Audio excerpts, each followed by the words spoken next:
네, 우리 시편 2권 다윗의 탄식의 시들이 좀 많았는데요. 마무리하는 시편 2권의 마지막 장은 72장은 솔로몬의 시로 마무리하고 있습니다. 이게 굉장히 정교한 장치인 것을 알 수 있죠. 자, 솔로몬의 시 한번 좀 보도록 하겠습니다. 다음 세대가 시작되어지네요. 자, 1절 2절 교독하고 시작하겠습니다. 하나님이여 주의 판단력을 왕에게 주시고 주의 공의를 왕의 아들에게 주소서. 2절 읽겠습니다. 시작. 그가 주의 백성을 공의로 재판하고 가난한 자를 정의로 재판하리니. 자, 1절에 보니까 솔로몬이 이렇게 기도하고 있습니다. 주님의 판단력을 1절로 올라가시면 좋겠네요.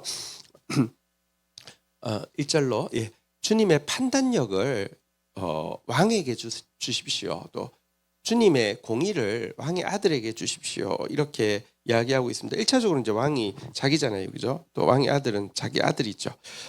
주님의 판단력, 주님의 공의를 주십시오. 이렇게 이야기했는데 이 번역에서 판단력으로 번역해도 되고요. 또 원어가 미시파트인데 보통은 정의라고 번역을 하는 단어입니다.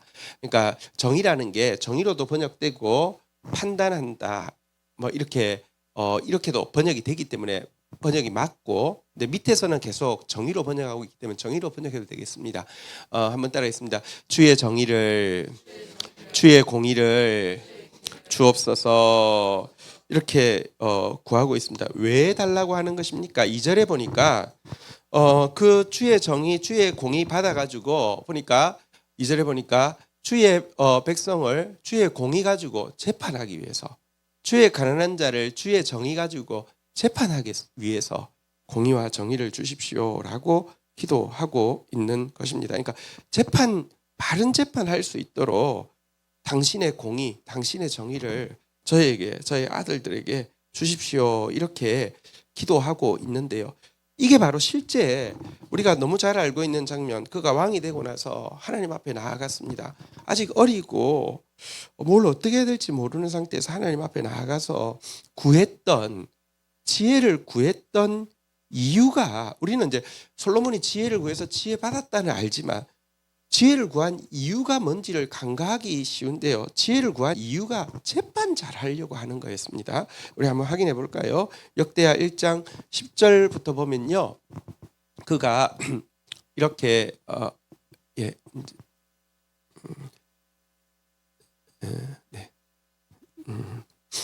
역대하 1장 10절부터 보면은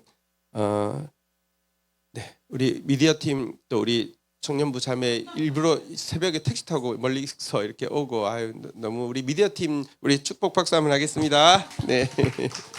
네.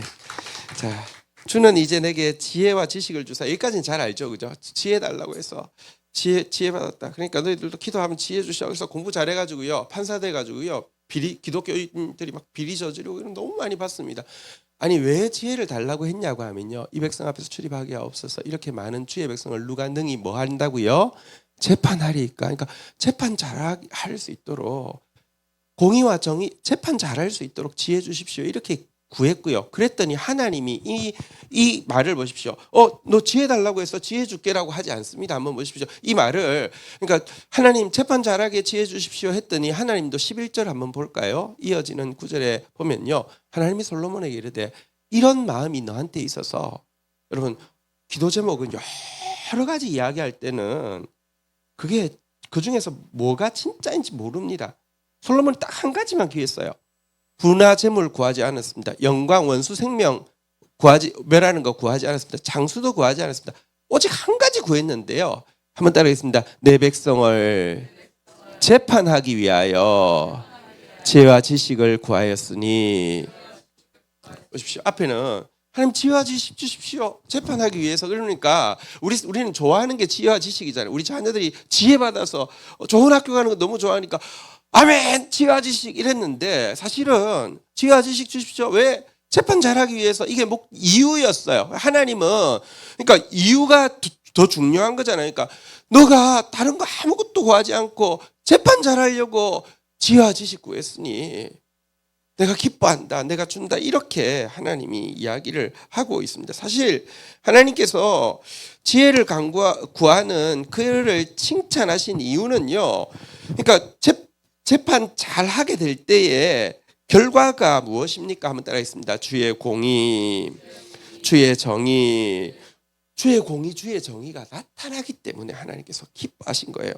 여러분, 그 스바 여왕이 그 지혜의 소문을 듣고 왔잖아요, 그죠? 도대체 그의 지혜가 얼마나 뛰어나든지 그 나라가 그렇게 잘 된다며 하고 궁금해서 와서 실제로 보고는요, 열왕기상 10장 8절에 보면요, 먼저 지혜에 대해서 칭찬하죠.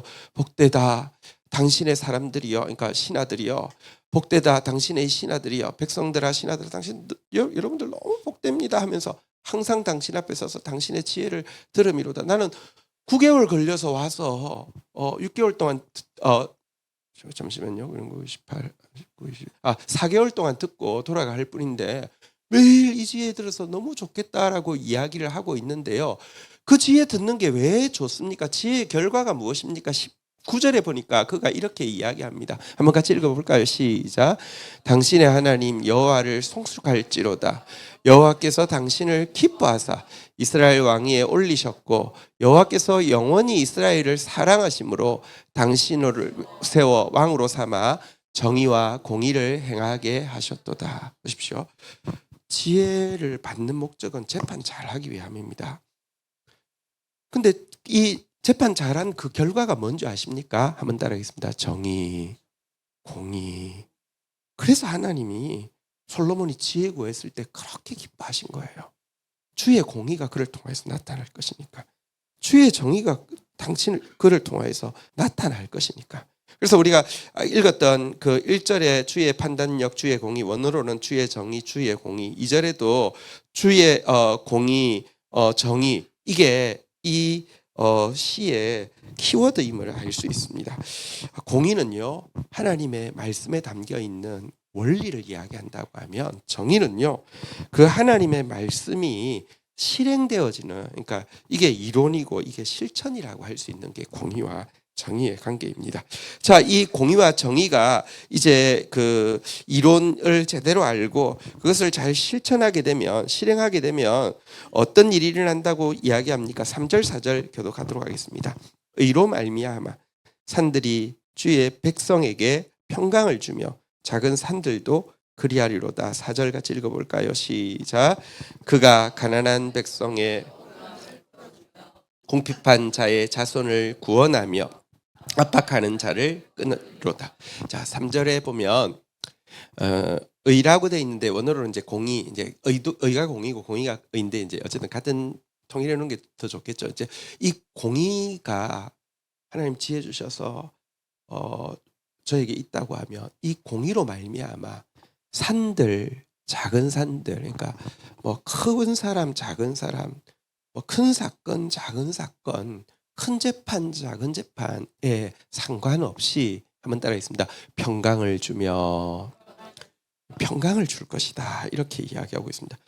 공의가 들어가면 하나님의 말씀이 다스리며 평화가 이루어진다. 참된 평강이 이루어진다. 이런 말씀이거든요. 이거 성경이 계속 이야기하고 있는 바입니다. 이사야서 32장 17절에 보면은 이런 말씀이 있습니다. 공의의 열매는 뭐라고요? 화평, 그러니까 평화, 평강 같은 단어입니다. 공의의 결과는 뭐라고요?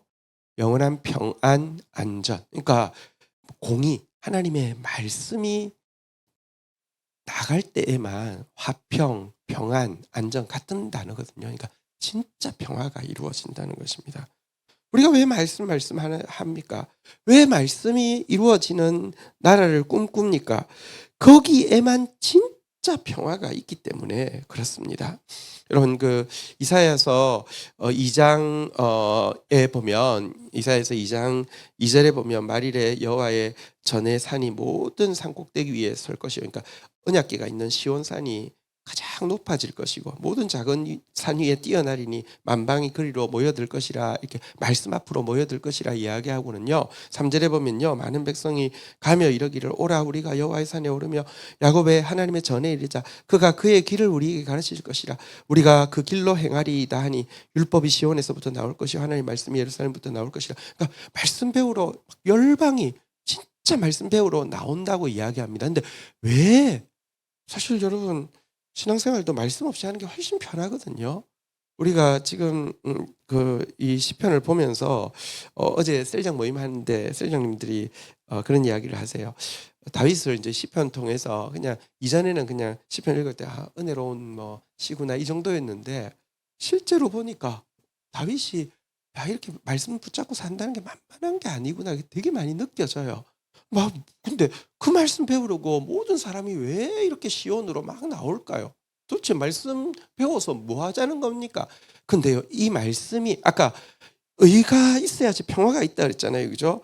공의가 있어야지 화평, 평안, 안전, 진짜 평화가 임한다고 그랬잖아요. 왜 모든 사람들이 하나님 말씀 앞에 나올까요? 4절을 우리 같이 한번 읽어보도록 하겠습니다. 같이 읽겠습니다. 시작.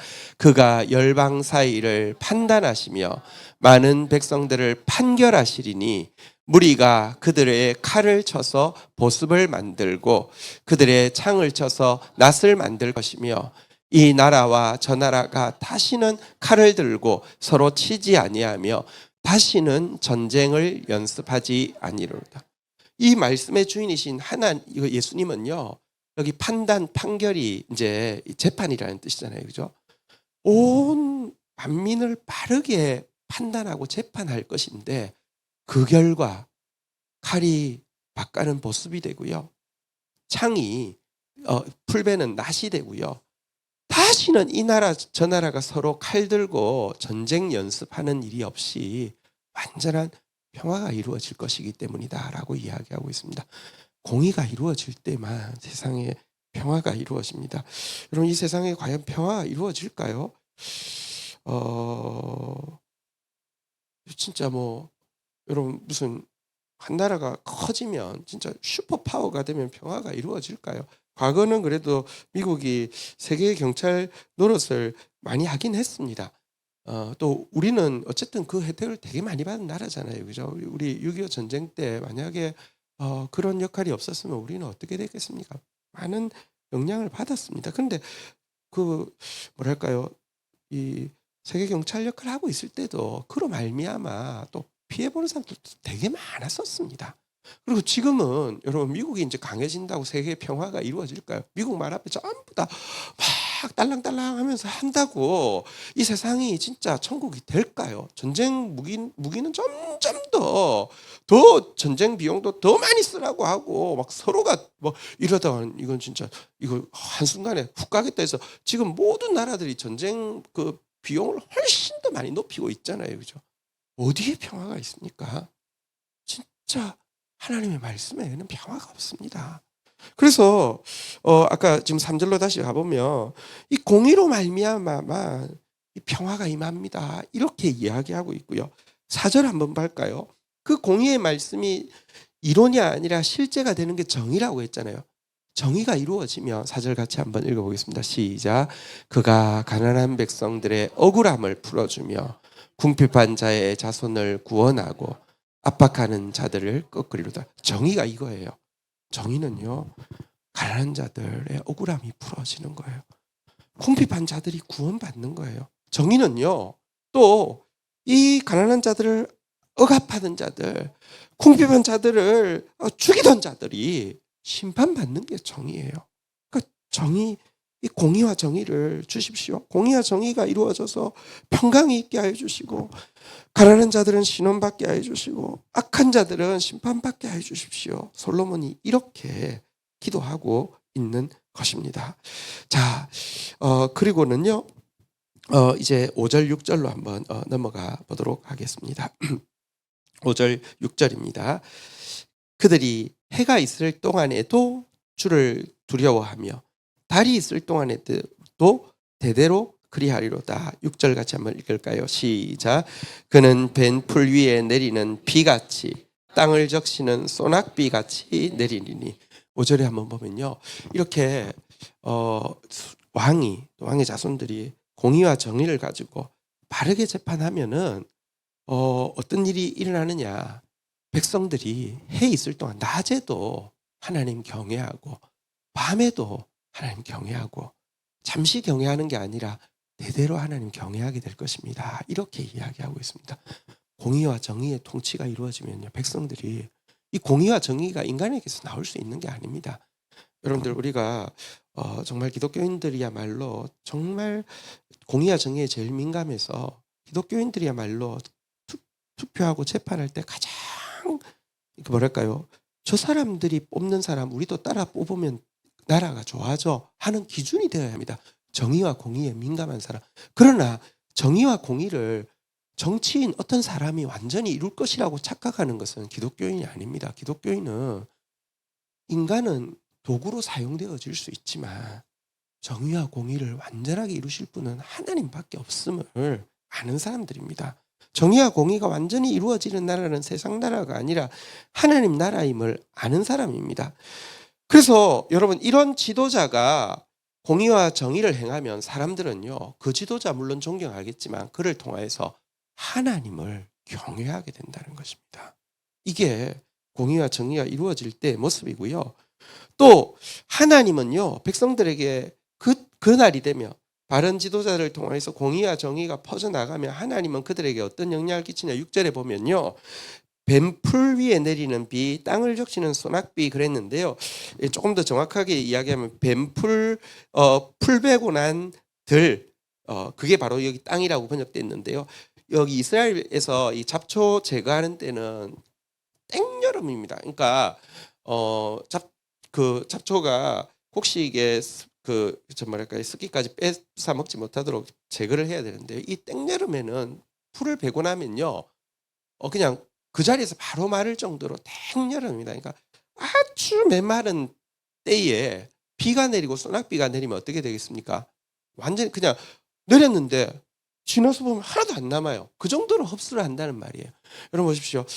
성도들이요 하나님 말씀이 가도요 흡수율이 완전 다르거든요. 어떤 사람은 보면요 이렇게 하나님 말씀 갔는데 다시 한 하루 지나서 봐도요 흡수가 하나도 안 되고요 그냥 그대로 있는 사람이 있는데 어떤 사람은요 완전히 다 흡수가 돼가지고 다시 말씀 받지 않으면 갈급해서 못 견디는 사람이 있다고요. 근데 공의와 정의가 막 시행되어지고 나면요 백성들의 상태가 이 공의와 정의를 사모함이 마른 땅이 담비 사모하는 것처럼 그렇게 백성들이 말씀을 사모하게 될 것이고 하나님 경외하게 될 것이다. 이렇게 노래하고 있습니다. 자, 그러면서 7절 8절로 넘어가 보면요. 교독하겠습니다. 그의 날에 의인이 흥왕하여 평강의 풍성함이 달이 다할 때까지 이르리로다. 8절 한번 읽겠습니다. 시작. 그가 바다에서부터 바다까지와 강에서부터 땅끝까지 다스리리니. 자, 이 통치가 이루어질 때 7절에 보니까요. 의인이 흥왕하게 되고요. 평강이 막 그 땅에 막 풍성하게 되는데 달이 닿을 때까지, 달이 달가 없어질 때까지, 그러니까 영원토록 의인이 흥왕하고 영원토록 평강이 풍성할 것이다라고 이야기합니다. 또 이 왕의 통치가 바다에서 바다까지, 그러니까 이 말은 이제 지중해에서부터 유브라데 강이 이제 딱 내려가는 그 바다 있잖아요, 그죠? 홍해 말고 이쪽 이제 여기 아라비아 반도 반대쪽 이쪽이 이제 유브라데 강이 내려가는 바다인데 여기까지 여기까지 그리고 강에서부터 땅 끝까지 이 말은 이제 진짜 여기 지중해에서 유브라데까지가 아니라 사실 유브라데에서부터 온 세계까지 이제 이런 여기까지 통치가 임할 것이다라고 했는데 자 그러면 이 말은 솔로몬 시대에 지금 분명히 솔로몬이 기도하고 있고 솔로몬이 그의 아들들을 위해서 기도하는 건 맞기는 맞지만 이게 솔로몬의 자기가 기도하고 있지만 자기 때 이런 일이 이루어졌다고 기도하는지 한번 다시 볼 필요가 있습니다. 7절 다시 한번 가보면요. 솔로몬 때 처음에는요. 의인이 흥왕했습니다. 의인이 기뻐하고 의인이 행복하고요. 평강이 있었습니다. 조금 지나자 그의 통치에서 의인이 더 이상 흥왕하지 못했습니다. 평강이 더 이상 존재하지 않았습니다. 후대로 가면 갈수록요. 그 사회에서도요 의인이 박해받고 의인이 사라지고 악인이 득세하게 되었고요. 왕이 나서서 사치하고 왕이 나서서 착취하니 왕이 나서서 우상 숭배하니 그 땅에 불화가 있었고요. 그 불화의 에너지가 얼마나 컸던지 왕 죽고 나자 바로 나라가 쪼개졌습니다. 그러니까 평강이 없었어요. 또 8절에 보는 지경, 지중해에서 유브라데까지는 어느 정도 차지한 것은 맞는데요. 강에서부터 땅 끝까지 다스린다 그런 적 없잖아요, 그죠? 그러니까 이게 단지 솔로몬에 대한 이야기가 아님을 알 수 있습니다. 솔로몬이 지금 노래하고 있으면서 내가 이까지 다 했어. 지금 내가 하나님께 지혜 받아서 공의와 정의 행했더니 이까지 다 했어라고 이야기하기에는 이거는 너무 영역이 다른 것입니다. 그래서 이시야에서 이야기하는 왕은 궁극적으로 메시아 왕 그리스도이심을 알게 됩니다. 성경에서는요 계속 메시아 왕이 이 다윗 솔로몬을 통해서 나올 것을 예언하는데요. 예레미야 33장 15절에 보면 예레미야 시절 그러니까 솔로몬으로부터 한참 후대죠. 그때 내가 다윗에게서 한 공의로운 가지를 나게 하리니 그가 이 땅에 정의와 공의를 실행할 것이라. 진짜 정의와 공의를 실행하실 메시아에 대한 시임을 알 수 있고요. 또 8절에 나오는 아까 그 영역 바다에서 바다까지 강에서 땅끝까지를 다스릴 왕이 누군지에 대해서 여러분 그 선지서의 예언이 나오고 있는데요. 솔로몬 성전 세워졌지만 솔로몬 자체도 부패했기 때문에 그 성전 무너졌다고요. 나라가 쪼개지고요. 포로 잡혀갔다고요. 그런데 하나님의 기적적인 은혜로 포로에서 되돌아왔습니다. 불가능한 일이 일어난 것이죠. 그리고 스룹바벨 성전을 짓고 있을 때 선지자 스가랴가 지금 당시 짓고 있는 초라한 성전을 보면서 사람들이 별로 의욕이 안 생겼어요. 근데 예언했어요. 이 성전이 왜 의미 있냐고 하면 이 초라한 성전에 장차 메시아 왕이 방문할 것이다. 그분이 어떤 분이신지에 대해서 예언한 게 스가랴서 9장 9절에서 10절 내용인데요. 이렇게 예언하고 있습니다.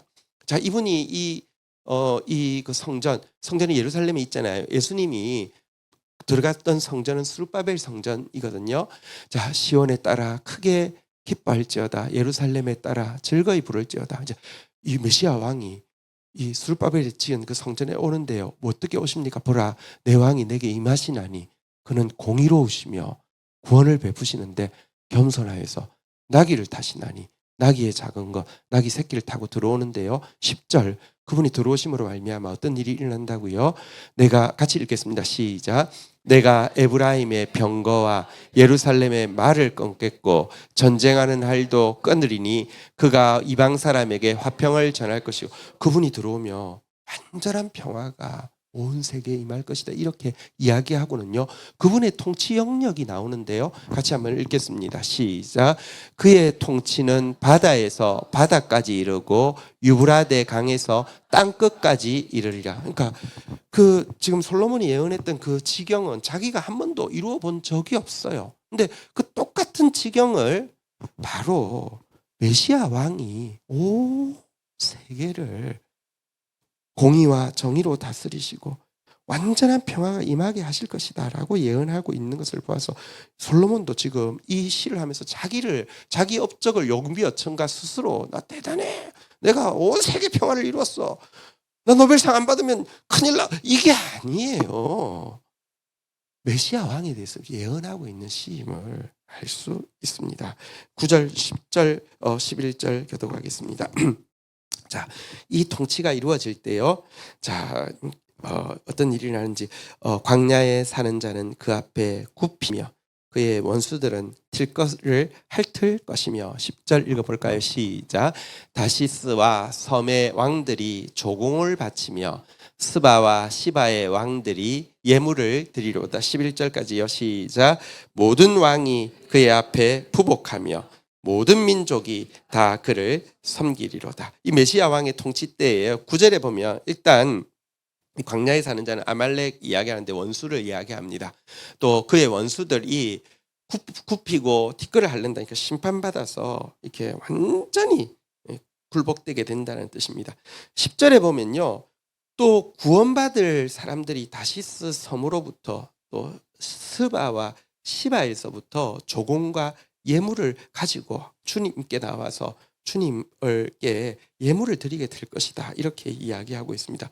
그래서 11절에 보니까 모든 왕, 모든 민족이 다 그분께 예배드리고 그분을 섬기게 될 것이다. 이렇게 이야기하고 있습니다. 메시아 왕의 통치 때 대적들은요 완전히 심판받고 구원받을 자들은 기쁨으로 나와서 그분께 예분을 드리고 모든 나라 모든 민족이 그분을 경배하는 그런 날이 올 것이라고 그랬습니다. 사실 솔로몬 통치 초기에 이런 일이 있었잖아요, 그죠? 굉장히 많은 나라들 대적 국가들을 정벌하기도 했고, 특별히 10절에 보면서 저는 되게 재미있었습니다. 10절을 보면은 여러분 지금 솔로몬은 스바, 시바, 이게 그 날 이름이 스바였던가 시바였던가 그러면서 그 여자분이 한 분 오셨다고 하셨는데 그게 스바였던가 시바였던가 헷갈려서 스바, 시바 이렇게 했을까요? 좀 이상하지 않습니까? 한글을 써야지 이게 뭐예요? 그러니까 당대고 자기가 겪었는데, 근데 제가 지금 이제 사실은 스바 여왕의 나라 에티오피아도 갔다 왔고 그 이제 지금 이제 글을 쓰고 있기 때문에 자료를 자세히 조사해 보니까 이게 되게 재밌어요. 그러니까 그 워낙에 그 땅이요. 그 스바 여왕의 스바라고 돼 있잖아요. 왔을 때는요. 스바 여왕의 통치 영역이 어디였냐고 하면 지금 아랍에미레이트 그 예멘 있잖아요. 그죠? 예멘이 지금 차지하고 있는 그 땅이에요. 그런데 지금 그 뭐랄까요? 그러니까 에티오피아는 그 아프리카 대륙 건너편에 있잖아요. 그러니까 이렇게 돼 있고 이렇게 돼 있고 이렇게 돼 있는데 그러니까 이 중동하고 아프리카 이렇게 서로 거의 맞닿아 있는, 그 당시는 아마 거의 맞닿아 있었던 것 같긴 해요. 이쪽이었는데 워낙 스바 왕이 올 때는 여기서 왔어요. 여기 왕이에요. 이름이 스바예요. 그래서 여기서 왔는데요. 나중에 그의 아들 메넬리크가 통치할 때는 여기를 통치해요. 그러니까 근데 이 지역이 아마 그 당시로는 이름을 시바라고 했던 것 같아요. 그래서 이게 헷갈려서 쓴 게 아니고요. 도리어 되게 정확한, 그러니까 이제 고정이었던 것 같아요. 그리고 나중에 이게 통합이 되는 것이거든요. 어쨌든 구원받을 자들은 예물을 가지고 나오고 심판받을 자들은 티끌을 핥을 것이고 모든 나라 모든 민족이 그분을 섬기게 될 것이다. 이렇게 예언하고 있습니다. 여러분, 예수님이 다스릴 나라가 반드시 임할 것이고 임해야 되고 임할 것이고 그날이 되면 모두 그분께 경배하며 예물을 바치며 기뻐하게 될 것입니다. 그분의 통치가 이루어지면 제일 행복한 사람이 누구일까요? 가장 행복한 사람은 누구일까요? 옆 사람한테 인사합시다. 접니다. 네, 여러분들입니다. 여기 보면 그의 통치 때 가장 행복할 사람이 12절부터 15절 마지막까지 이제 14절까지가 오늘 내용인데요. 한번 교독하도록 하겠습니다. 그는 궁핍한 자가 부르짖을 때에 건지며 도움이 없는 가난한 자도 건지며 13절 같이 한번 읽도록 하겠습니다. 시작. 그는 가난한 자와 궁핍한 자를 불쌍히 여기며 궁핍한 자의 생명을 구원하리로다. 저기 14절 한번 같이 읽어볼까요? 시작. 그들의 생명을 압박과 강포에서 구원하리니 그들의 피가 그의 눈앞에 종기 여김을 받으리로다. 자, 이거 한번 보십시오. 12절부터 제가 다시 한번 볼게요. 보면 그 메시아는요, 한번 따라하겠습니다. 궁핍한 자. 그 궁핍한 자가 부러질 때는 그냥 바로 건져주시고요. 한번 따라하겠습니다. 가난한 자. 도와줄 사람이 없는 가난한 자 바로 건져주시고요. 지금 궁핍한 자, 가난한 자 지금 두 번 나왔습니다. 13절로 한번 가볼까요? 또 한번 따라하겠습니다. 가난한 자, 궁핍한 자 네 번째 나왔죠, 그죠? 이들은 불쌍히 여기고요. 또 한번 따라하겠습니다. 궁핍한 자. 그 궁핍한 자의 생명을 하나님이 그 메시아 왕은 구원하실 것인데 다섯 번 나왔습니다. 14절 한번 볼까요? 그들의 생명이 누구의 생명이에요? 궁핍한 자, 가난한 자잖아요, 그죠? 그러니까 의미상으로 여섯 번 나왔습니다. 압박과 강포에서 구원하리니 그들의 피가 누구의 피예요? 가난한 자, 궁핍한 자의 피. 그러니까 그들의 피가 그의 눈앞에서 종기 여김을 받으리라. 여기 보면 7번 나온 단어가 한번 따라하겠습니다. 가난한 자, 궁핍한 자. 여러분, 왜 예수님이 이 세상에 오셔서 그 우리가 읽는 한글 성경에는 심령이 가난한 자는 복이 있나니 이렇게 돼 있지만 원어로는 또 영어로는 행복하도다 심령이 가난한 자요, 행복하도다 애통하는 자요, 이렇게 돼 있는데요. 가난한 자, 애통한 자, 사실 가난한 자, 궁핍한 자. 왜? 메시아 통치의 최고 관심사가 가난한 자이기 때문입니다. 여러분, 참 이 여기서 말하는 가난함이 이런 거예요. 실제로 가난한 사람을 이야기하는 것이기도 하지만 어떤 사람은 가난해도요 마음이 너무 교만하고요 하나도 안 가난한 사람이 있어요. 근데 어떤 사람은 부유해도요 진짜 가난한 사람이 있어요.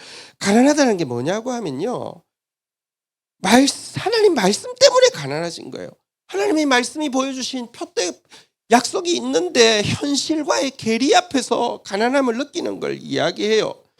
하나님의 말씀 때문에 하나님의 말씀은 이런데 현실은 아니 하나님의 나라는 이렇다고 이야기하는데 현실의 교회는 이런 모습을 보고 그것 때문에 마음이 아프고 슬프고 하나님의 약속은 이런데 현실은 전혀 그렇지 않은 모습 때문에 마음이 갇히고 눌리고 하나님 말씀 때문에 가난한 사람들. 그런데 가난한데요 여기 보니까 그들의 피가 그 약속 때문에 피 흘리기까지 하나님 말씀에 붙어 있는 사람, 피 흘리기까지 생명 다하기까지 하나님 뜻이 이루어지게 하여 주십시오. 하나님 말씀이 이루어지게 하여 주십시오. 하나님 나라가 임하게 하여 주십시오. 주님의 약속을 보기 원합니다 라고 기도하는 사람들을 하나님께서 건지시고요. 하나님께서 불쌍히 여기시고 하나님 메시아께서 구원하시고 왜? 한번 따라하겠습니다. 그들의 피가 그의 눈앞에서 존귀 여김을 받으리로다. 아침에 제가 이제 여러분들 얼굴을 보면서 제가 제일 처음에 하나님이 우리 당신을 기뻐하십니다 이렇게 서로 인사했잖아요, 그죠? 그런 생각이 들었어요. 우리 교회 지금 사실 여기가 이제 예배당은 예배당인데 우리 보통 이제 예배드리는 본당도 아니잖아요, 그죠? 이게 이렇게 주차장을 못 구해가지고 여기 지금 초라한 곳에 이렇게 뭐 보통 막 이렇게 뭐 특세한다고 하면 막 우리나라 새벽기도로 유명해져가지고 결국은 막 세습하고 나서 지금 한국 교회를 다 말아먹는 그런 교회들 막 의리찬란하고 막 하면 새벽에 가면 막 성가대만 막 한 1,000명씩 서가지고 하고 그런 데는 갈만할 것 같아요. 뭐 가면 내가 뭐 된 거 같고 괜찮을 것 같아요. 근데 여기 진짜 초라한 장소에 이렇게 참 우리 성도들 이렇게 가난한 성도들 와서 그래도 오늘 아침에 이제 희서 간사님 찬양하는데 막 즐거운 찬양을 하는데 뭐가 좋다고 여기 와가지고 좋다고 찬양하고 있는 모습을 보면 하나님이 보시고 참 가난한데 참 궁핍한데 좋다고 하는 거 보고는 하나님이 이 메시아 통치 때 자꾸 혜택 받는 사람이 오늘 봤잖아요. 궁핍한 자 가난한 자 가난한 자 궁핍한 자 궁핍한 자 가난한 자 가난한 자 가난한 자 그 피가 피 흘리기까지 하나님 앞에서 그 가난함을 지킨 것이 존귀하다고 이야기하고 있고요. 존귀하다고 말만 해놓고 기뻐한다고 말만 해놓고 일하지 않으시면 정말 되게 무책임한 분이시잖아요, 그죠? 그렇지 않습니다. 여러분 사실은 기독교의 역사는 피의 역사입니다. 이 말은 하나님의 약속을 믿고 피 흘린 사람이 많다는 뜻이에요. 그 말은 피 흘렸는데 약속의 실현을 못 봤다는 뜻이에요. 그러니까 기독교는 피의 역사 맞습니다. 많은 피가 흘렀습니다. 근데 그 피 헛되게 하지 않습니다. 왜? 우리가 구하는 것이 이 세상이라고 하면 피 흘렸으면 죽었으면 끝이잖아요. 그것도 아닙니다. 성경에 보면 오늘 여기 그의 피가 그의 눈앞에 존귀 여김 받는다고 했는데요. 요한계시록에 가면 그런 구절이 있죠. 다섯째 6장 계시록 6장 9절에 보면 마지막 구절입니다. 보겠습니다. 다섯째 인을 떼실 때 내가 보니 하나님의 말씀과 그들이 가진 증거로 말미암아 그러니까 하나님의 말씀 받았습니다. 그 말씀을 믿기 때문에 막 전합니다. 그 말씀을 믿기 때문에 매일 이야기합니다. 그 말씀을 믿기 때문에 끝까지 기도합니다. 그 말씀을 믿기 때문에 다음 세대한테도 이야기합니다. 그런데 하나님의 말씀과 그들이 가진 증거로 말미암아 죽임당한 영혼들, 피 흘린 영혼들, 피 흘릴 때까지 약속의 실현을 못 본 영혼들이 제단 아래 있어서 뭐라고 간구합니까? 10절 한번 읽어볼까요? 시작. 큰 소리로 불러 이르되 거룩하고 참되신 대주제여 땅에 거하는 자들을 심판하여 우리의 피를 갚아 주지 아니하시기를 어느 때까지 하시려 하나이까. 그들이 이 참되신 대주제, 거룩하고 참되신 대주제 메시아 왕이시죠. 그분께 나와서 우리의 피를 갚아 주지 아니하시기를 어느 때까지 하시리까라고 부르짖고 있고요. 이 부르짖음에 메시아 왕이 이야기하죠. 잠깐만 쉬고 있으라. 하나님의 나라가 완전히 이루어지는 것에는요, 우리 한 사람 개인의 기도가 내 개인의 작은 영역에서 이루어질 때도 있고, 또 어떤 때는 지연될 때도 있고, 안 이루어지는 것처럼 보일 수 있지만, 여러분, 큰 틀에서 하나님 나라가 지금 이루어지는 과정에서요, 하나님의 완전한 시간 가운데 일하고 있기 때문에 잠깐 쉬어라 이렇게 이야기하시고요. 결국은 요한계시록 마지막에 가보면요, 그분의 통치 가운데 여러분, 이들의 피가 신원받고요, 이들이 하나님 찬양하는 내용이, 이 피 흘린 자들이 보좌 앞에 나와서 구원하심이 우리 하나님과 그 어린 양에게 있도다라고 막 찬양하는 장면들로 가득 차서 끝나고 있잖아요, 그죠? 하나님은 일하십니다. 할렐루야. 하나님은요, 가난한 자, 궁핍한 자의 부르짖음을 건지십니다. 불쌍히 여기십니다. 구원하십니다. 존귀히 여기십니다. 할렐루야. 자, 우리 같이 한번 찬양하며 주님 앞에 나가도록 하겠습니다.